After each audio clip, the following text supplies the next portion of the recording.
Buenas tardes, estimados y estimadas. Hablaremos un poco acerca de la personalidad y violencia en El Salvador. Este tema ha sido abarcado por los integrantes que es Andrea Cárcamo, Alejandro Renderos, Patricia Valencia, Perla Vargas y Gabriela Guzmán. Como objetivo general, tenemos analizar cómo la construcción de la personalidad genera rasgos y características desencadenantes de la violencia en el salvadoreño. Como objetivos específicos, comprender el efecto que genera la violencia en el desarrollo de la personalidad en el individuo salvadoreño. También conocer cómo algunos factores sociales propios de El Salvador generan rasgos violentos en la personalidad de los salvadoreños. La personalidad, según Alport, se refiere a la integración de todos los rasgos y características del individuo que determinan una forma de comportarse, es decir, que la personalidad se forma en función del progreso del individuo, a partir de los rasgos ambientales, biológicos y sociales que explican y mantienen su comportamiento. Tanto las características individuales como el contexto familiar, comunitario, social y las condiciones estructurales donde se desarrollan los niños y adolescentes los hacen sensibles a expresar conductas violentas. Esto depende de la estabilidad emocional, el equilibrio, la concordia familiar y social, los modos de crianza y valores introyectados por la familia, la escuela y la iglesia. Por el contrario, los niños y jóvenes que se desarrollan en lugares con desajustes, exclusión, marginalidad, inestabilidad, falta de control y supervisión de sus padres, maltrato, actitudes negativas, ira y hostilidad son características indiscutibles de conductas agresivas o violentas. También alteraciones de la personalidad como la conducta insociable, inestabilidad emocional, el estrés social, la ansiedad, la depresión y otros conflictos conductuales que provocan comportamientos violentos. Hablaremos un poco qué es la personalidad. Según Eysenck, su teoría se basa en la teoría de rasgos y parte de tres dimensiones de personalidad. Psicotismo son personas insensibles, inhumanas, violentas y extravagantes. Estas personas son propensas a caer en psicosis. Neurotismo son personas ansiosas, histéricas y obsesivas. Con frecuencia tienden a reaccionar de forma emocionalmente exagerada y tienen dificultad para volver a un estado normal después de la activación emocional. Y la extraversión frente a introversión se caracteriza por la sociabilidad, impulsividad, desinhibición, vitalidad, optimismo y agudeza de ingenio, mientras que los introvertidos son tranquilos, pasivos, poco sociables, atentos, reservados, reflexivos, pesimistas y tranquilos. Eysenck piensa que la principal diferencia entre los extrovertidos y los introvertidos se encuentra en el nivel de excitación cortical. Eysenck afirma que las variables de la personalidad tienen una clara determinación genética, incluyendo estructuras fisiológicas y hormonales concretas.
Continuaremos hablando sobre la violencia.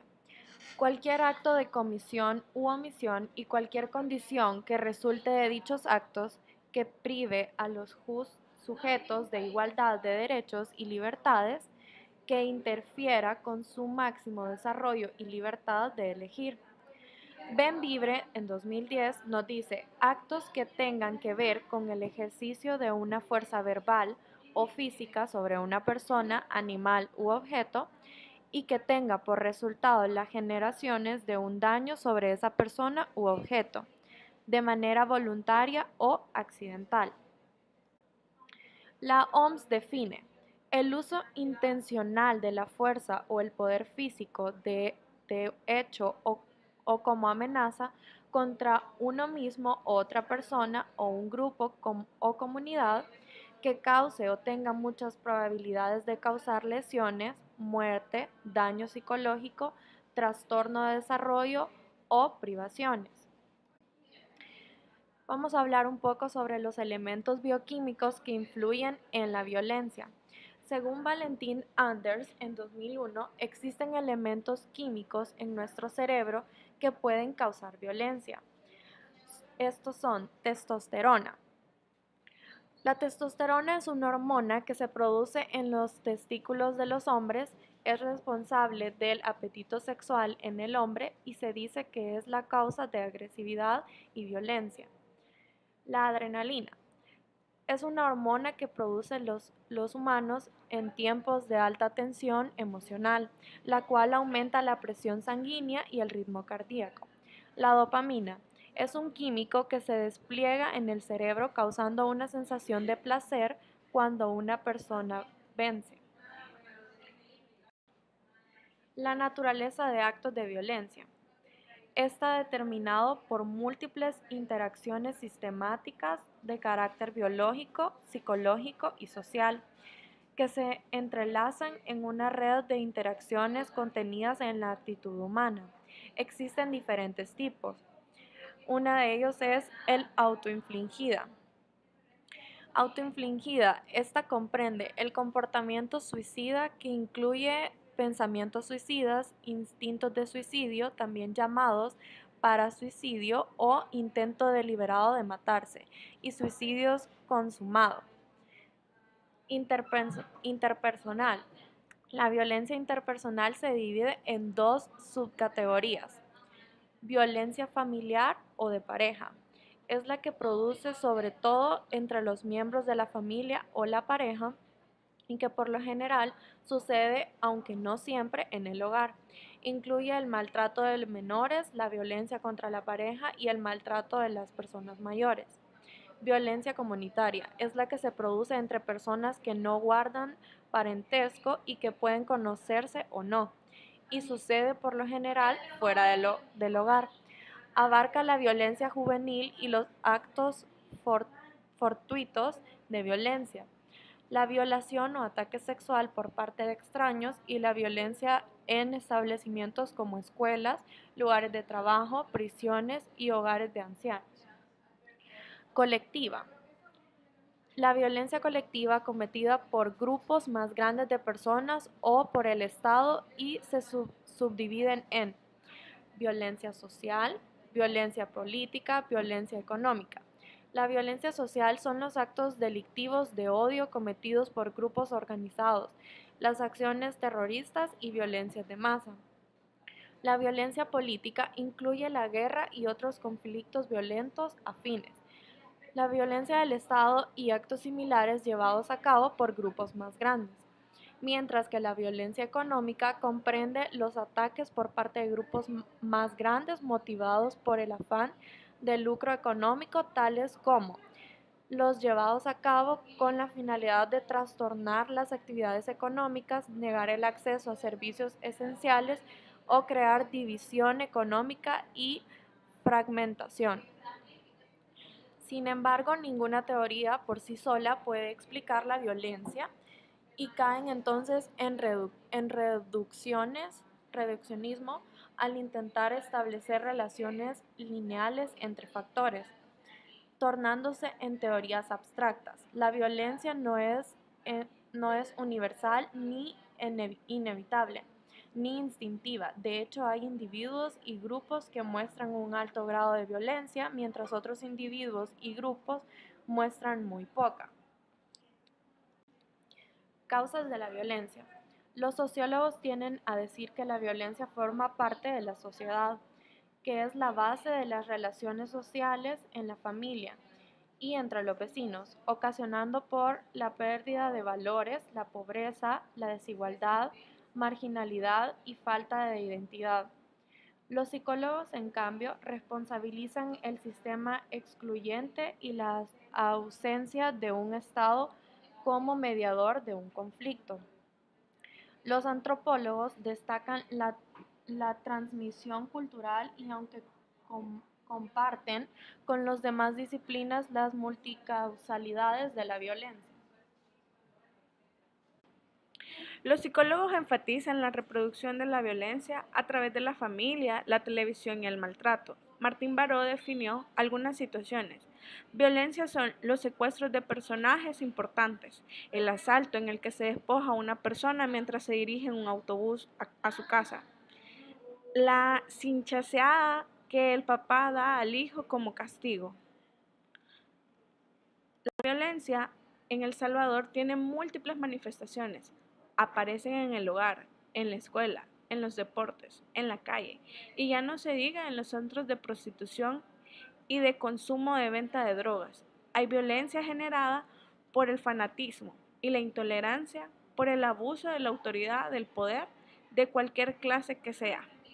Es por esto que en un foro realizado días antes de la conmemoración de los 25 años de los acuerdos de paz, 3 académicos, Fortín Magaña, psiquiatra, Joaquín Samayoa, educador, y David Escobar Galindo, jurisprudencia, exponen sus pensamientos sobre las causas que genera la violencia en El Salvador. Entre ellas destacan la intolerancia,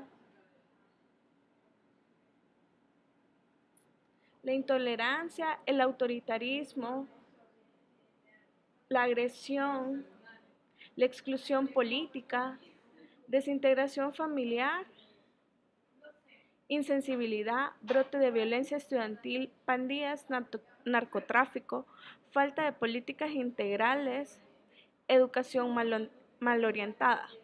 Empezaremos quizás mencionando la intolerancia.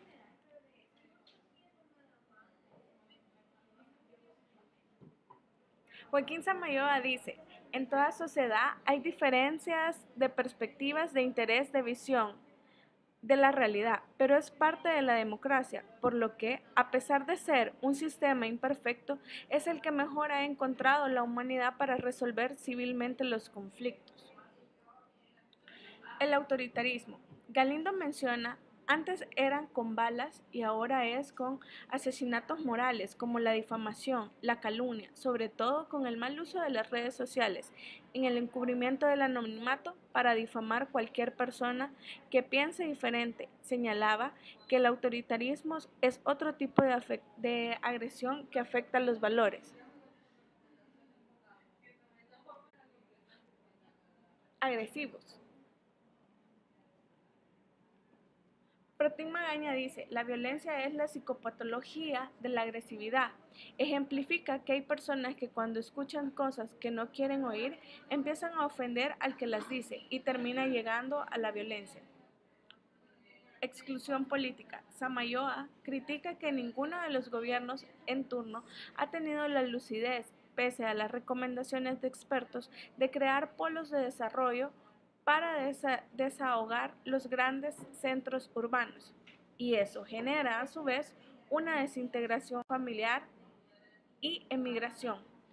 Siempre Samayoa considera que el hecho que sea invertido la proporción de los habitantes del campo y la ciudad significa una tremenda presión sobre los principales centros urbanos y que eso se agrega que tampoco ha tenido una política de mejoramiento de barrios para que las condiciones de vida permitan a los jóvenes un sano esparcimiento. Y es ahí que a causa de esta desintegración familiar e inmigración provoca una insensibilidad. Bien, ya hemos visto algunos puntos sobre violencia y alguna teoría ya sobre la personalidad de Eysenck. En este momento queremos abordar un poco más la insensibilidad. Fortín pone como ejemplo lo que ahora muchas veces importa más, el caos vehicular que genera un muerto en la vía pública que la pérdida de una vida. Nos hemos vuelto insensibles a la vida humana. Eso es totalmente cierto. Lamenta Fortín y agrega que también la indiferencia nos está matando. Brote de violencia estudiantil. El firmante de los acuerdos de paz dice que así como en los 80 se produjo una guerra que es bien conocida por todos los salvadoreños, se fue construyendo durante muchos años previos la violencia que ahora vive en el país. ¿A qué nos quiere dar a entender esto? Básicamente la guerra se originó debido a ciertos factores sociales que se dieron en el país anteriormente y que de alguna manera entonces fue guardando una serie de fuerzas que vinieron a estallar, por decirlo de esa manera, con la guerra. Entonces, no es que la guerra inició de un momento a otro como un hecho que, por decirlo trivial, un hecho fortuito, sino que es algo que se ha venido construyendo. Entonces, la violencia que ahora se vive en el país es producto de factores que se han unido desde hace años. La guerra es totalmente aceptable en este sentido, pues darle la razón, ya que ha cultivado ciertos patrones a los cuales se han educado a las siguientes generaciones. Después de la guerra se han tomado ciertos patrones en los cuales se dice, por ejemplo, de parte de los padres a los niños que no deben de dejarse, por ejemplo, en el ámbito estudiantil, que si alguien en el colegio o en la escuela les hace algo que no se deben de dejar. Pero ciertamente la guerra ha dejado en cierta manera un trauma psicosocial, como bien dice Martín Baró, en el cual tenemos un trauma psicosocial debido a la guerra. Ahora veamos un poco más sobre otras variables externas, otras variables sociales, pandillas y narcotráfico. Samayoa considera que el fenómeno de las pandillas no se puede vincular a los efectos de la guerra, porque hay países que pasaron por un conflicto como El Salvador y hay otros como Nicaragua, Chile, Argentina, que sí pasa por luchas contra dictaduras que no tiene pandillas, es decir, pasaron por luchas contra dictaduras y no tienen pandillas. Ahora, veamos un poco más. La falta de políticas integrales. Escobar Galindo destaca que se requiere de un plan nacional para tratar la violencia, porque todo se reduce a los periodos presidenciales que al final prometen hacer todo y al terminar no existe nada. En este caso, como bien vemos, hay un punto muy importante que es la falta de políticas integrales. Si bien es cierto, respecto a la guerra, se dio mucho el asilo político en otros países. Esto en algunos casos, o bueno, en cierto porcentaje de las familias salvadoreñas, benefició, dado a que permitió a estas personas salir del peligro que tenía El Salvador, progresar en otros países y bueno, eso para las personas que lograron emigrar con ese beneficio de asilo político en otros países. Ahora, con personas que huyeron de la guerra de manera ilegal, esto es totalmente, eh, bueno, aceptable decirlo, que cuando estas personas están de manera ilegal en un país, tienden a caer en un peligro de ser encontrados y deportados nuevamente a su país. Básicamente sí tenemos que tomar en cuenta que respecto a la guerra se dio mucha la inmigración hacia los Estados Unidos.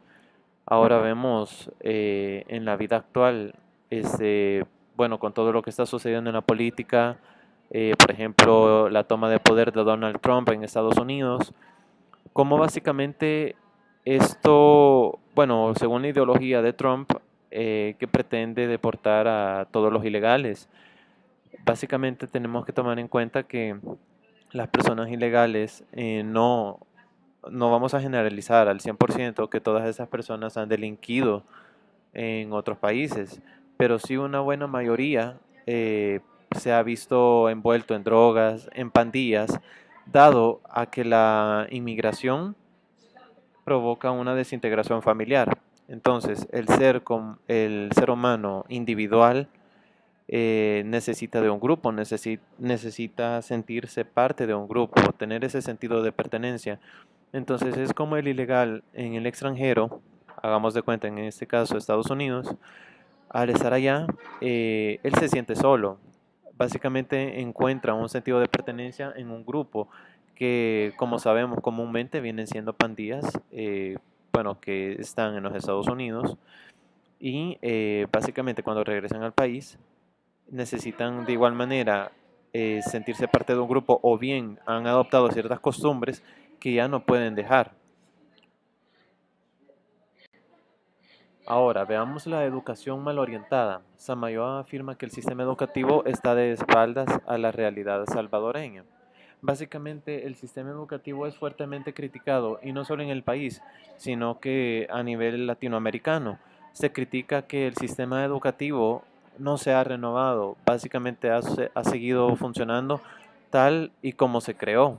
Y sí sabemos en un principio de la evolución, con el concepto de evolución y adaptabilidad, que todo va cambiando.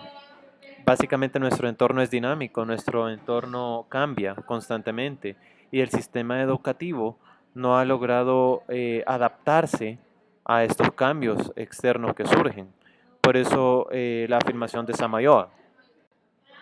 Ahora, respecto a conclusión, básicamente el salvadoreño es apático con las cosas que no sucedan dentro de su hogar. Y lo veíamos anteriormente con el ejemplo del tráfico y la persona muerta. El salvadoreño se enoja básicamente en un tráfico en el cual está envuelto un muerto. El salvadoreño se enoja porque va a llegar tarde o porque se está retrasando y no le importa la vida humana. Entonces, aquí hay básicamente apatía. No se logra el salvadoreño poner en los zapatos de la otra persona y darle importancia a actuar con ello. Básicamente vemos acá que no importa si asesinan a personas todos los días, con tal de que no sea alguien de su familia, al salvadoreño eso no le genera mayor inconveniente y esto va generando un pensamiento colectivo que no permite actuar en contra de la violencia, es decir, imposibilita la fuerza de luchar contra la violencia como tal. Bueno, por esta ocasión eso sería todo. Gracias por su atención y espero que sea de ayuda esta información y que se pueda construir un pensamiento más amplio posteriormente.